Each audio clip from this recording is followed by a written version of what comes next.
Je ne ferai pas la question D avec vous, mais je vous donne comme indice de commencer par les parenthèses. La question E a une petite particularité dont j'aimerais discuter avec vous. Premièrement, on peut voir que 216 et 36 sont quand même d'assez gros nombres qui se décomposent. Alors, je vais commencer par les décomposer. Je cherche les facteurs de 216, qu'est-ce qui donne 216, et les facteurs de 36, qu'est-ce qui donne 36. J'ai envie de commencer par 36 parce que c'est un plus petit nombre. Donc, qu'est-ce qui donne 36? Je connais mes multiples, je sais que c'est 6 fois 6 qui donne 36. Est-ce que 6 est un nombre premier? Non, ça se décompose davantage et ça donne 2 fois 3.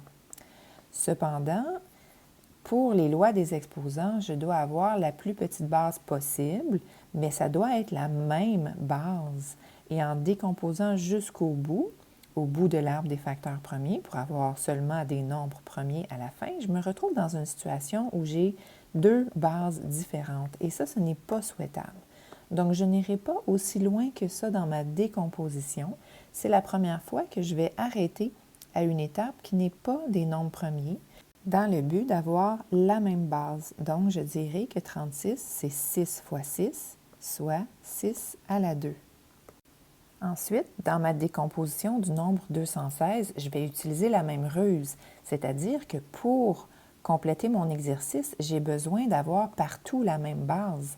Donc, si j'ai déjà choisi que la base la plus petite pour 36 sera 6, je vais essayer de viser la même base pour 216. Donc, j'espère bien que 216 se divise par 6. Effectivement, qu'est-ce qui donne 216? Je le laissais avec ma calculatrice et je trouve que c'est 6 fois 36.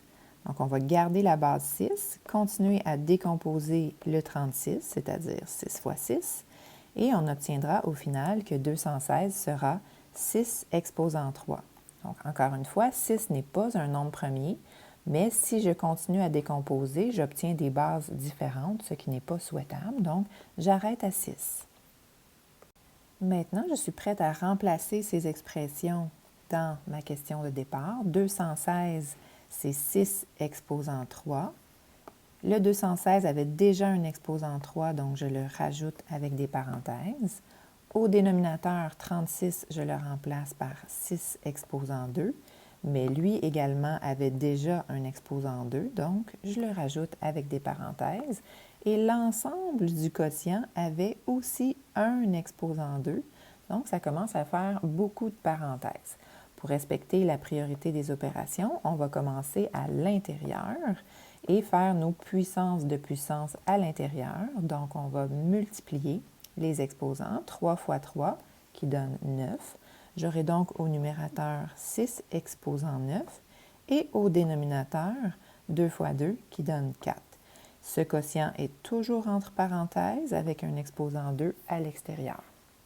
Avant d'aller faire l'exposant 2, je recommande de simplifier l'intérieur des parenthèses, toujours pour respecter la priorité des opérations. Donc ici, j'ai un quotient. Dans un quotient de puissance, je dois soustraire les exposants. 9 moins 4, ça donne 5. J'aurai donc 6 exposant 5, toujours avec l'autre exposant 2 à l'extérieur de la parenthèse. Et finalement, puissance de puissance, je multiplie les exposants 2 fois 5 ou 5 fois 2, c'est commutatif, qui donne 10. Réponse finale, 6 exposant 10.